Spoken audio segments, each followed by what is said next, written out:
After listening to Sneha Pai's story, I think the expectation bar has risen so huge that I cannot touch it probably. But I know people here do not compare A with B. So, and also you said every story is different, and this will sound from a different world altogether, maybe. First of all, I would like to thank two people. One is Ranjita. I'm missing her. I don't see her name. She will be missed if she is not there on the call. Definitely. And second one is Pani. Yeah, she's not there, right? No, she's not there. Okay. Second one is Pani Deraje, who introduced me to Ranjita, to MHAI, and also to many other good things in my life, which I enjoy. And probably without him, I wouldn't have seen all those. So thank you. And also thank you all for giving me this opportunity and for being here to listen to me. The Poor Dad, Rich Dad, because maybe the Rich Dad, Poor Dad is copyrighted by the person who wrote it. Even if I didn't read the book, I just have seen the title. I thought this will be good for the story, which I'm going to tell now. And when Ranjita asked me if I have any story to share, then first I said yes, and then I didn't respond until she called me again for another week, because I was still thinking what to tell. This one story which usually will be there on mind almost every day or every now and then I think about this incident, but I was thinking of something else. Then I felt I lived a fruitful life of 43 years, and now I am thinking I have done nothing. When you ask me for a story, I don't have much to tell. So then she said, either you have done something which you don't want to tell, or you haven't lived an adventurous life. Maybe now you have to start living here. So that is one message and maybe something for me to think about. This one, as I told you, it's not about the book exactly. This was back around in 1988, 1990 period, I believe, when I was around 8 to 10 years of age. And it has characters. One is my father, and one is the first one of my 3 younger sisters, who was around maybe 5, 6 years of age at that time. And one man, I will tell about him. And before that, I just want to tell about the place where I lived. It was a very remote village in Mangalore district. And during that time of 88 or 90, we didn't even have direct access to any vehicle to our house. There was a path to walk for a few hundred meters. And then there is a mud road. And after 1 kilometer, you will find a half-tarred road where vehicles move once in a while in a day, not like nowadays. And it was a place where you don't hear much, like you listen to the sounds of the insects, the birds, or the cow, dogs, rarely human beings, except the one inside our house, if they speak. And our nearest house was around 300 meter, 400 meter away. And our house was in the midst of a agricultural land. And that was a profession of the people who were around us also.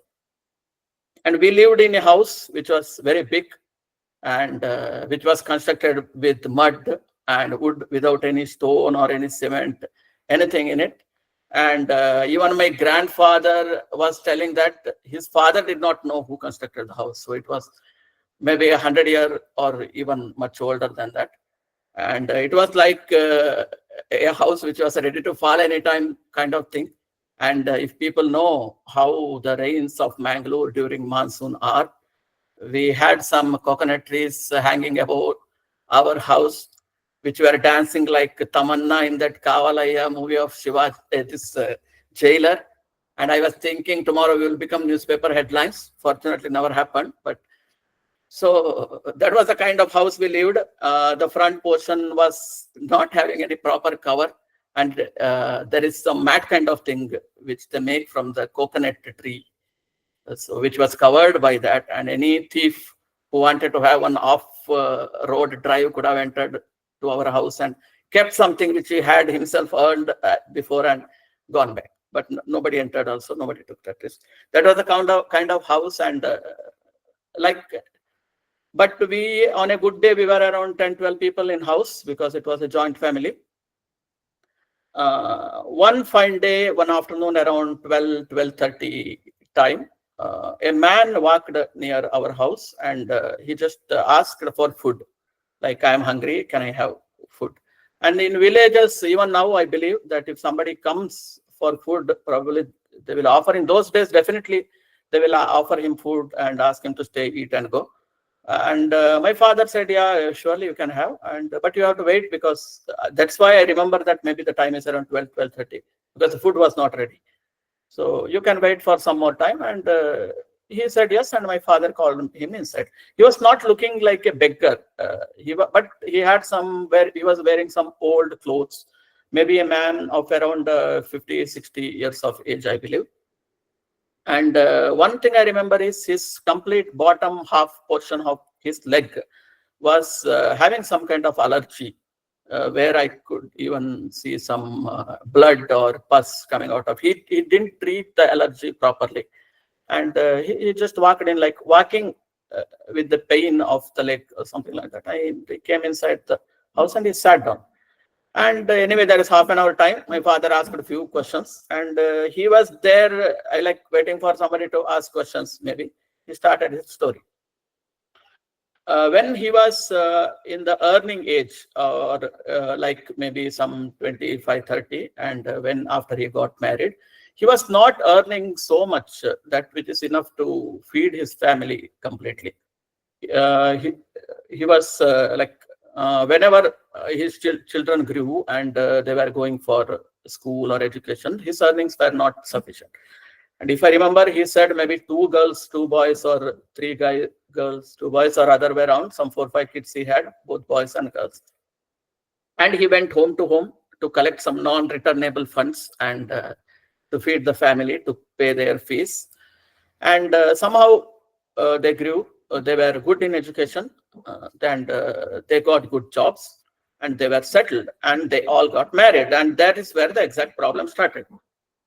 When his children got married, the parents got older, and maybe he got more old, like he felt much older than what he actually was, because of his suffering of early life. And the parents were divided by the children, like, tu baap ko rakh, main maa ko rakhunga.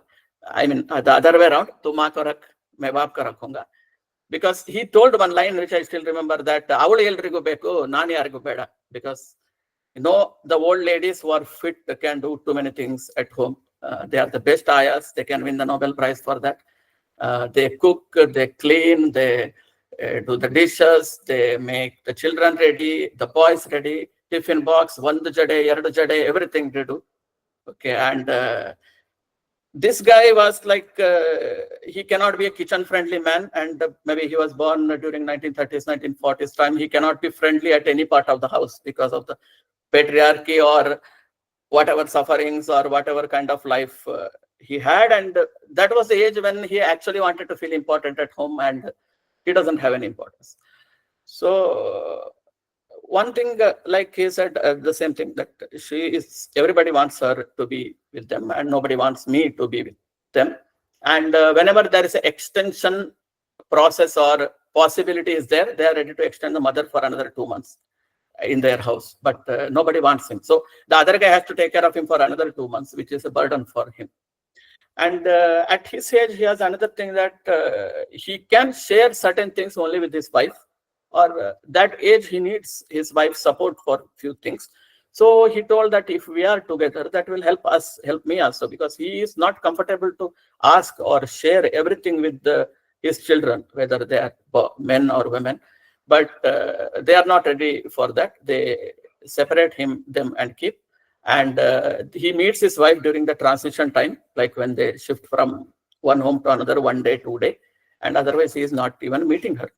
So he was very sad, and I don't remember everything because even I was too young. Few things I heard, and this story was going on and on. And after that, he had food, and he was about to leave. Like when, like I felt the way he was telling, the father is a liability, and the mother is, I mean, old man is a liability, and the old woman was asset, probably if she's fit to do something for her children. That is the expectation. Maybe that is the expectation today also. Then after having food, he was about to leave. And then my father asked him to stay for a while, and some 5 minutes my father disappeared inside the house. 5-10 minutes he was searching for some money, I think, which was not an easy task to get that inside our house. And somehow my father had a Jandan account those days, I can say, even before Narendra Modi could come into picture. It was a zero balance, even though it was not government account. So he walked inside and got one fresh pinkish color 2 rupee note out. I still remember that note, and give it in our hand, my hand or my sister's hand. Asked her to give it to him, and asked us to take his blessing. This is something which even later I felt like one thing about my father, that we usually take blessing from our elders, that too during some occasions, or some puja after the purohits, after they do puja or something, or some Jagat Gurus. It's not like just a random guy who walks into the house and just because he has a gray hair fall on his feet. It's not the thing which we were doing. I mean, we haven't done it at all. And maybe I think my father felt that the way he has lived his life, or the sufferings which he has seen, he's like a saint, a monk who sold his children to their spouses. So we just fell on his feet and took his blessings. He told some exact words. Anyway, it's not easy to remember, but he said that you will have good days in your life. You will see the brighter side. ಒಳ್ಳೆದಾಗತ್ತೆ, and ತುಂಬಾ ಓದ್ತೀರಾ, ಒಳ್ಳೆ ಕೆಲಸ ಸಿಗತ್ತೆ ನಿಮ್ಗೆ. It was not like a wish. It was like an order, like a messenger. He has directly come from God, and he is telling this, that you are going to get this in your lives.